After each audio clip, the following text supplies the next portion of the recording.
To கல்யாண விருந்து. இன்றைக்கி நம்ம கேது ஸ்தலம் பற்றி தான் இந்த பதிவின் மூலம் நம்ம பார்க்க போகிறோம். இந்த கேது ஸ்தலம்னு சொல்கிறது வந்து சிவன் வந்து நாகநாத சாமியாக, அம்மன் வந்து சௌந்தர நாகியாக வந்து இங்கே இருக்காங்க.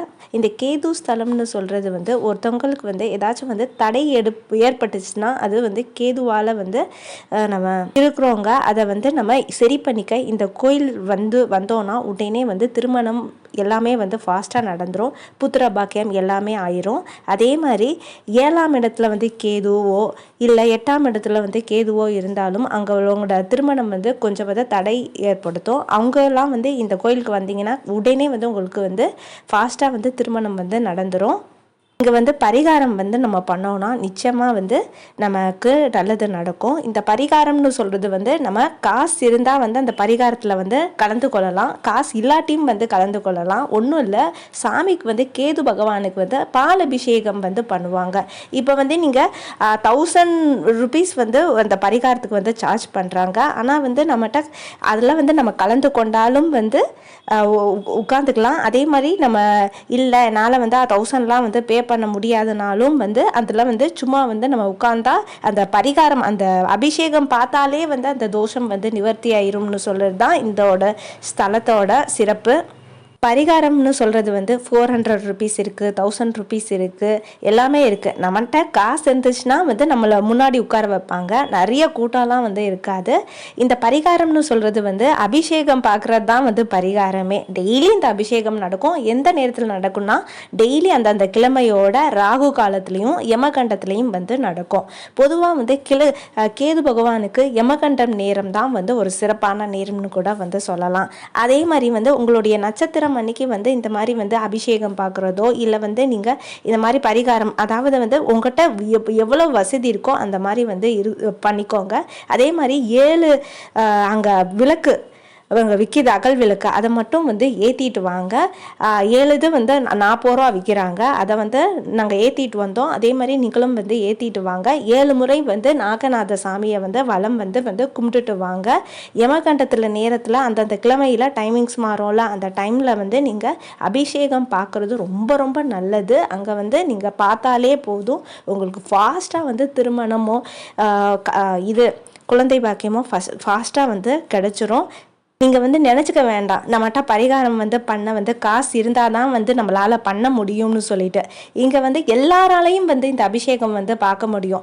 காசு இருந்தால் முன்னாடி போய் உட்காரலாம், காசு இல்லாட்டியும் கொஞ்சம் பின்னாடி எல்லாமே வந்து நல்லா தெரியும். அந்த அபிஷேகம் இவங்களுக்கு தான் வந்து தெரியும், அவங்களுக்கு தான் தெரியும்னு சொல்லிட்டு நினச்சிக்காதீங்க. உங்கள்கிட்ட வந்து காசு கம்மியாக இருந்துச்சுன்னா ஒன்றும் இல்லை, ஃப்ரீயாக கூட நீங்கள் பார்க்கலாம்.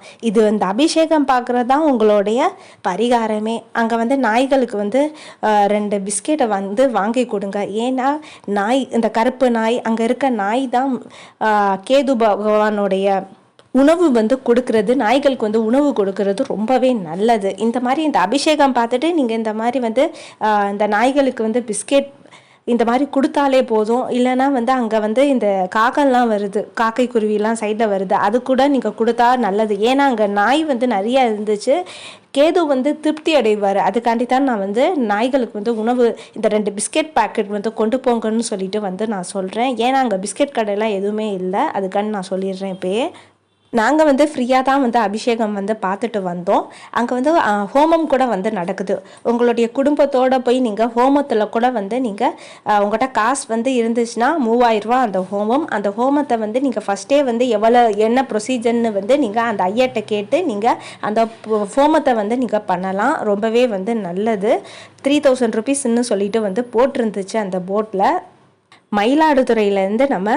மயிலாடுதுறையிலேருந்து இந்த ரயில்வே ஸ்டேஷனில் இறங்கினாலும் சரி, நீங்கள் வந்து பஸ் ஸ்டாண்டில் இறங்கினாலும் சரி, மாயவரம் பஸ் ஸ்டாண்டுக்கு நீங்கள் போயிடணும். அங்கே மாயவரம் பஸ் ஸ்டாண்டில் வந்து சீர்காழி பஸ்ஸு எங்கே இருக்குதுன்னு சொல்லிட்டு நீங்கள் கேட்டிங்கன்னா சீர்காழி பஸ்ஸில் வந்து ஏறிடணும். அந்த பஸ் ஸ்டாண்டில் சீர்காழி பஸ் ஸ்டாண்டில் இறங்கி அங்கே இருக்க டிரைவர் கண்டக்டர் யாச்சும் இருப்பாங்க, அவங்ககிட்ட வந்து நீங்கள் கேட்டுக்கோங்க பூம்புகார் பஸ் வந்து எங்கே இருக்குதுன்னு சொல்லிட்டு.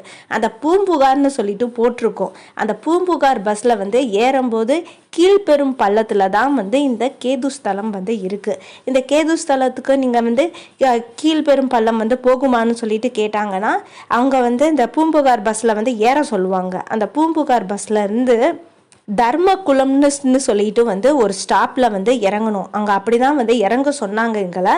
அப்படியே நாங்கள் இறங்கிட்டோம். இறங்கினோன்னா அந்த தர்மகுலம் ஸ்டாப்லேருந்து தர்மகுலம்னு சொல்லிட்டு வந்து ஸ்டாப்பில் இறக்கி விடுறான்ல, அது எதுக்க ஒரு ரோடு போகும். அங்கே தான் வந்து இந்த கீழ்பெரும் பள்ளம் வந்து 3 கிலோமீட்டர்ஸில் இருக்குது. ஷேர் ஆட்டோலாம் வந்து இல்லை, தனி ஆட்டோ தான். அந்த தனி ஆட்டோவுக்கு 100 ரூபா வந்து 3 கிலோமீட்டர்ஸ்க்கு வந்து சார்ஜ் பண்ணுறாங்க. நாங்கள் நடந்தே போயிட்டோம். நடந்து ஒரு 3 கிலோமீட்டர்ஸ் வந்து போனோம். போயிட்டு வரும்போது கூட வந்து நாங்கள் நடந்து தான் வந்தோம். ஏன்னா ஆட்டோக்காரன்ட்ட பேரம் பேசிகிட்டே இருக்கணும்னு சொல்லிட்டு போயிட்டு வந்தோம். அவ்வளோதான். ஒரு 5 பேர் வந்து நீங்கள் போனீங்கன்னா அங்கே 100 ரூபா நீங்கள் அந்த ஆட்டோக்காரனுக்கு கொடுத்தீங்கன்னா ஒன்றும் இல்லை, அதெல்லாம் ஒன்று பெருசாக நமக்கு தோணாது. நாங்கள் வந்து 2 பேராக போனனால வந்து எங்களுக்கு ஆட்டோ காசு கூடவா இருந்துச்சு. நீங்கள் எப்படி வேணாலும் வந்து போங்க. ரிட்டர்ன் வரும்போது திரும்பியும் வந்து சாமி கும்பிட்டுட்டு வந்துடுவீங்கல்ல கேது ஸ்தலத்துலேருந்து. திரும்பியும் நீங்கள் பஸ் ஸ்டாண்டுக்கு வந்தீங்கன்னா அந்த 3 கிலோமீட்டர்லேருந்து நீங்கள் திருவெண்காடு வந்து பக்கத்தில் இருக்குது. ஒரு 3 கிலோமீட்டர்ஸில் அங்கேருந்து வரும்போதே வந்து வந்திருக்கோம் திருவெண்காடுன்னு சொல்லிட்டு. புதன் ஸ்தலம் அது. இந்த புதன் ஸ்தலுக்கு நீங்கள் போயிட்டு வரனாலும் வரலாம். ஏன்னா வந்து இதுக்குன்னு சொல்லிட்டு நம்ம செலவு பண்ணிட்டு போகிறோம். பக்கத்தில் தான் வந்து திருவெண்காடு இருக்குது. அது புதன் ஸ்தலம். ஈஸியாக நம்ம போயிட்டு வந்துடலாம். இந்த இன்ஃபர்மேஷன் உங்களுக்கு பிடிச்சா like, share, subscribe. Thanks for வாட்சிங் திஸ் வீடியோ.